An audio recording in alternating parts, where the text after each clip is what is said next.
Blood exploded across Ava's face as the bullet hit Jasu's shoulder. He collapsed into her arms, his white shirt turning crimson red. "Run," he choked out, trying to shield baby Kai with his body. But Miho's gun was already pointed at them again, his fingers squeezing the trigger for the second shot that would kill them all. If you missed part 1, check it out now.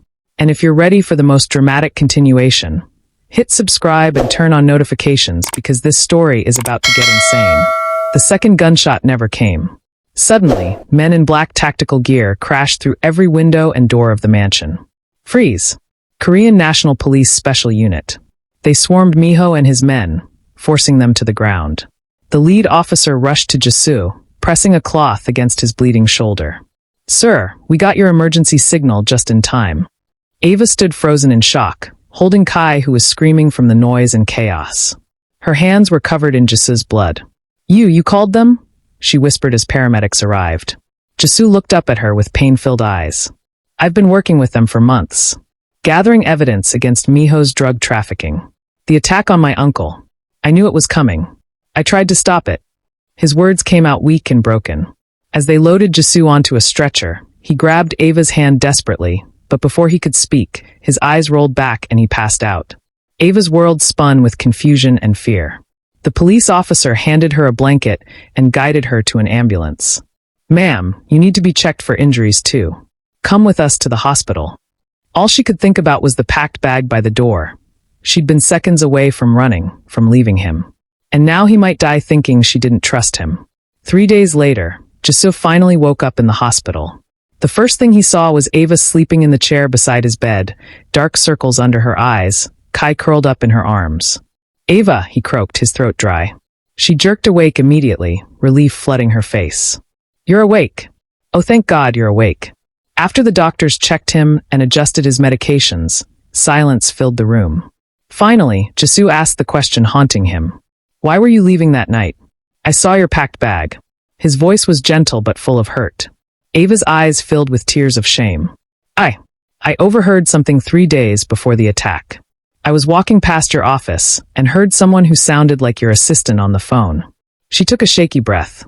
"He said the plan was working perfectly. That once 6 months passed and Kai was legally registered as your heir in Korea, you'd send me back to America and keep him here. That you only needed me until the papers were finalized." Her voice broke. "I thought you were using me, that everything was a lie to trap me and steal my son."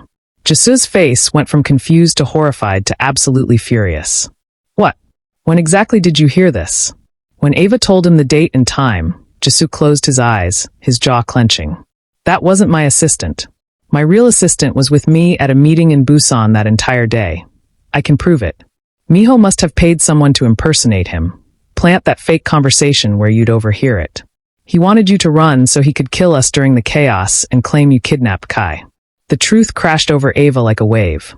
She'd almost gotten them all killed because she believed Miho's trick. "I'm so sorry," she whispered, tears streaming down her face. "I should have asked you. I should have trusted you." Jasu pulled her close despite the pain from his shoulder wound. "I gave you reasons not to trust me at first. But Ava, I need you to know something important. I was never planning to send you away. I was planning something completely different, something I wanted to surprise you with." Jasu asked a nurse to bring his personal belongings. From his jacket pocket, he pulled out a legal document folder, worn from being carried everywhere. "I was going to give you this on our 6-month anniversary. That's what I was really planning." His hands shook as he opened it. "These are legal papers making you co-owner of everything I have. The businesses, properties, bank accounts, everything. Not a prenup protecting my assets, but actual equal ownership." Ava stared at the documents in shock. Her name was printed next to his on every page. "But why?" Jasu's voice was thick with emotion. "Because I wanted you to have power, not be powerless. In my world, I grew up learning that contracts and legal papers mean more than words. This was my way of proving that I see you as my equal partner, not my prisoner. If you ever wanted to leave, you'd leave as a wealthy woman who could provide anything for our son." He pulled out another folder. "And these are the papers I'd already started filing to give you full legal custody rights in Korea. The same rights I have. So no one, including me, could ever threaten to take Kai from you." Tears streamed down Ava's face as she realized how wrong she'd been. I almost left you. I almost took Kai and ran while you were bleeding out. What kind of person does that make me? Jisoo wiped her tears gently. It makes you a mother protecting her child. A woman who was hurt before and didn't want to be trapped again. I understand, Ava. But please believe me now, I love you. Not because you gave me an heir, but because you showed me what real strength and love look like. You're the miracle I didn't deserve. They held each other, both crying, as Kai woke up and reached for them both, their little family finally understanding each other. 2 weeks later, Miho's trial began and became the biggest news story in Korea. Evidence that Jisoo had secretly gathered for 8 months filled the courtroom. Recordings of drug deals, financial records of bribery, proof that Miho had been slowly poisoning his own uncle to frame Jisoo for murder. The charges were overwhelming. Drug trafficking, attempted murder, conspiracy to commit murder, and more. Ava had to testify about the night of the attack. Sitting in the witness box with cameras everywhere felt terrifying, but Jisoo's encouraging smile from the gallery gave her strength. Mrs. Han, please describe what happened when Miho pointed his gun at your family, the prosecutor asked. Ava's voice shook but stayed strong. He aimed at my baby first. Said he would kill Kai, then me, then Jisoo. My husband stepped in front of us and took the bullet meant for our son. The courtroom was silent as she described those horrible moments. When the judge asked if she feared for her life, Ava looked directly at Miho. Yes. He wanted to destroy my entire family to steal power he didn't earn. He's a coward who hides behind violence. Miho's face twisted with rage, and guards had to hold him back as he lunged toward her, screaming threats in Korean. After 3 weeks of testimony, the judge declared Miho guilty on all charges and sentenced him to life in prison without possibility of parole. The courtroom erupted in chaos. But as guards dragged Miho away in chains, he managed to shout in English so Ava would understand. This isn't over. My people are still out there. That child will never be truly safe. Security rushed Ava out as Jisoo pulled her close, his face pale with worry. Even behind bars, Miho had connections, money, and loyal followers. Their nightmare might not be over after all. Marry me again, Jisoo said one quiet evening 2 months later as they watched Kai play with blocks on the living room floor. Not for business or heirs or legal reasons this time. Marry me because you love me and I love you. Marry me the right way, with your whole heart choosing mine. He pulled out a different ring, simpler but more beautiful than the first, with intertwined emeralds and diamonds representing both their birthstones. Ava looked at this man who'd taken a bullet for their son, who'd spent months secretly building legal protections for her, who played peekaboo with Kai every morning despite still recovering from his injury. Her heart felt full to bursting. Yes, she whispered, and he kissed her deeply for the first time since that magical night in New York that started everything. The kiss held all their pain, fear, hope, and love wrapped together. The wedding was small and intimate in the mansion garden. Just close friends, Jisoo's mother who'd flown in from Japan, and Ava's best friend from New York. Jisoo's mother hugged Ava so tightly, crying happy tears. Thank you for saving my son in every way that matters. You gave him love, family, and purpose. You're the daughter I always prayed for. For the first time since her own mother died, Ava felt like she belonged to a real family again. As Jisoo carried her over the threshold that night, finally taking her to his bedroom as his true wife in every way, everything felt perfect and right. They made love tenderly, carefully, reconnecting after all the trauma and fear. Afterward, wrapped in his arms, Ava felt completely safe and happy. But at 2 a.m., Jisoo's phone buzzed with an urgent message. His face went white with terror as he read it. No, this can't be happening. Ava sat up, fear gripping her chest. What is it? What's wrong? Jisoo showed her the message. A photo of Kai's daycare with red crosshairs drawn over the building and words that made her blood freeze. Miho sends his regards from prison. Your son dies tomorrow. Jisoo immediately called his security team and the police detective who'd handled Miho's case. How is he sending threats from maximum security prison? The detective's voice was grim over the phone. He's been using smuggled phones. We're searching his cell now, but Ava and Kai need protection immediately. Miho still has loyal followers on the outside who'd do anything for money. By dawn, the mansion was surrounded by armed guards. Kai's daycare was shut down temporarily for renovations, while police investigated the threat. Ava couldn't eat or sleep, jumping at every sound, holding Kai constantly. What if they get to him? What if we can't protect him? Her voice was high with panic. Jisoo held them both, his own fear barely controlled. I won't let anyone hurt our son. I promise. For 2 weeks, they lived in lockdown. No one in or out except approved security personnel. The isolation was suffocating. Kai cried constantly, not understanding why he couldn't go outside. Ava felt like a prisoner in the beautiful mansion, watching the garden through bulletproof windows. Then the detective called with news. We found the people sending the threats, 3 of Miho's former gang members. They're in custody now. Relief washed over everyone. Maybe it was finally over. That night, Jisoo suggested they go out to dinner. Just the 3 of them with bodyguards, trying to reclaim normal life. At the restaurant, Ava started to relax for the first time in weeks. Kai was laughing, Jisoo was smiling, and she felt hope returning. Then her phone buzzed with a message from an unknown number. She opened it and her scream shattered the peaceful moment. The message was a photo of them in the restaurant, taken from across the street just seconds ago. The caption read, "Did you really think those 3 were the only ones? We're always watching. Run while you can.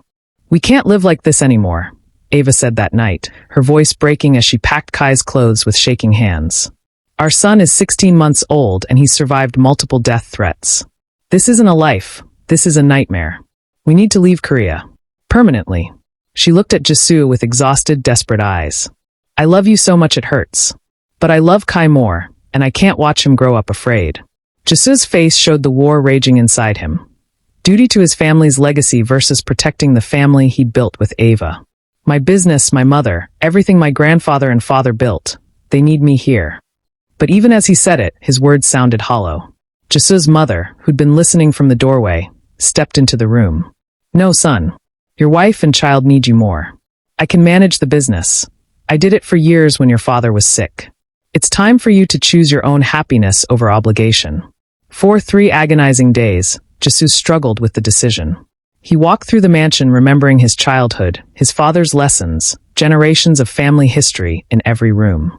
But then he'd watch Kai flinch at loud noises, see the fear permanently etched in Ava's eyes, and the choice became crystal clear.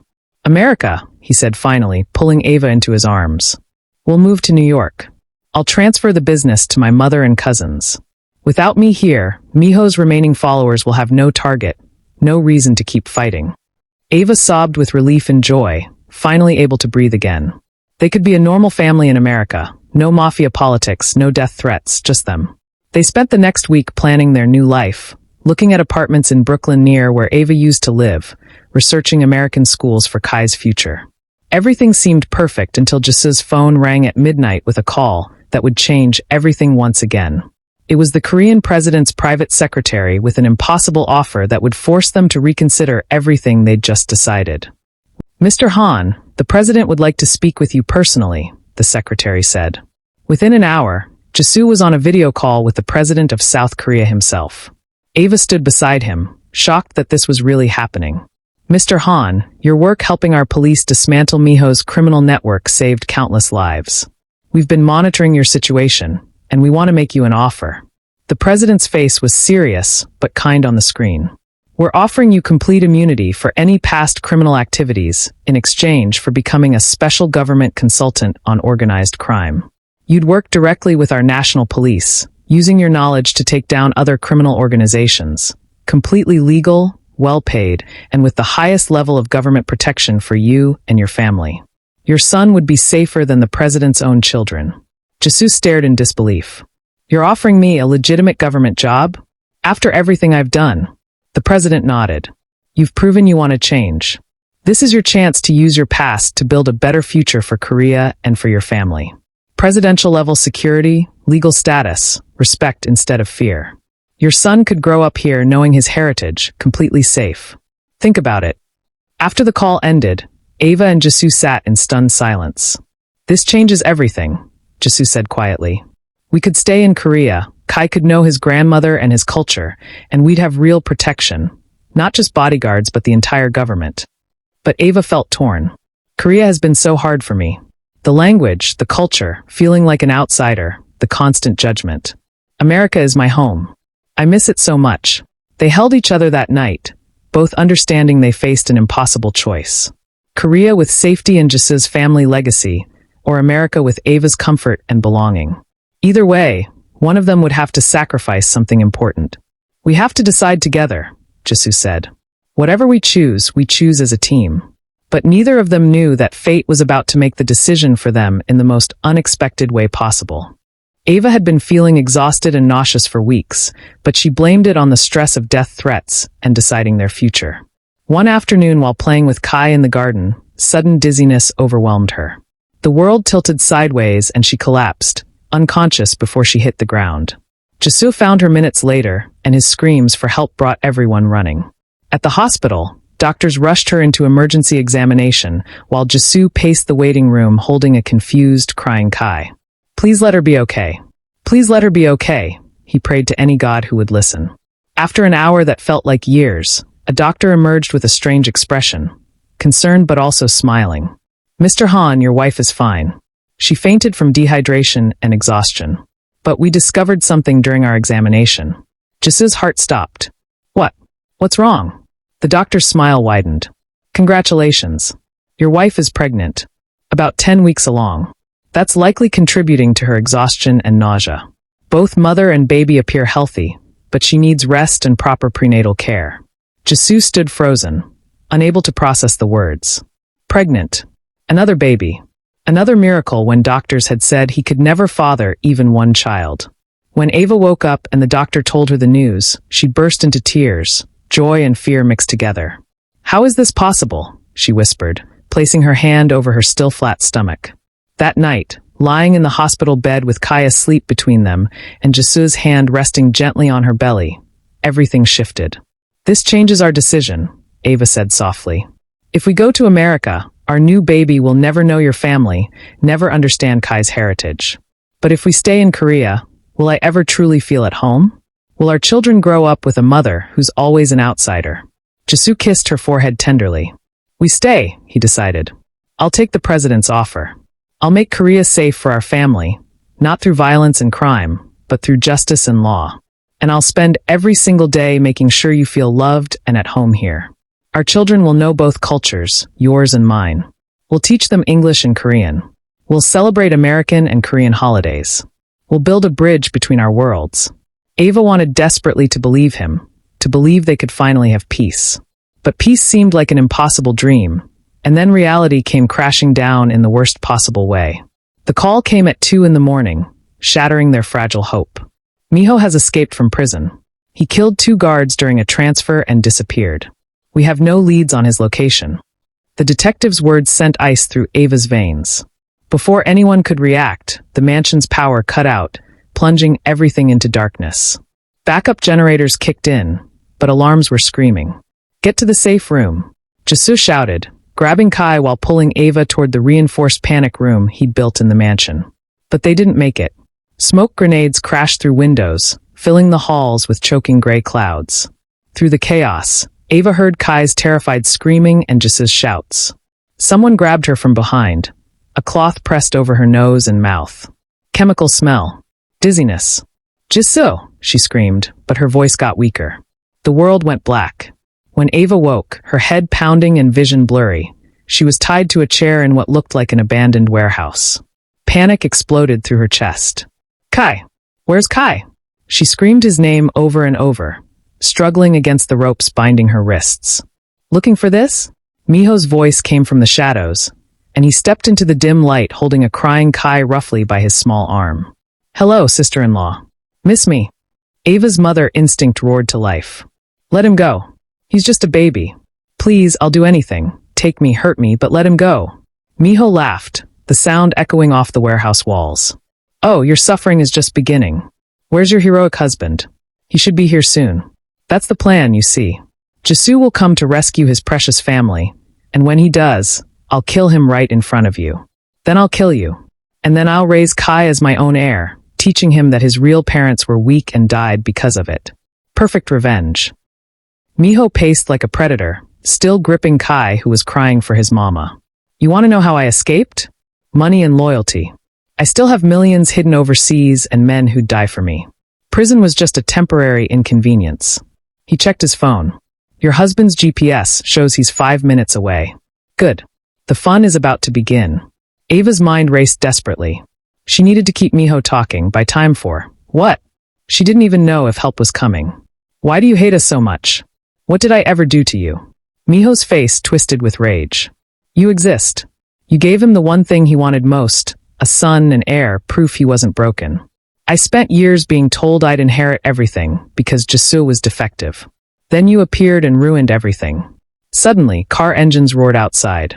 He's here, Miho said with sick satisfaction, setting Kai down in a corner, alive but unreachable behind a locked metal cage. Don't worry, I won't kill the child. I need him alive to raise as my weapon against everything Jisoo built. But you and your husband? You both die tonight. He pulled out a knife, the blade gleaming in the dim light. The warehouse door burst open and Jisoo ran in unarmed, hands raised. I'm here.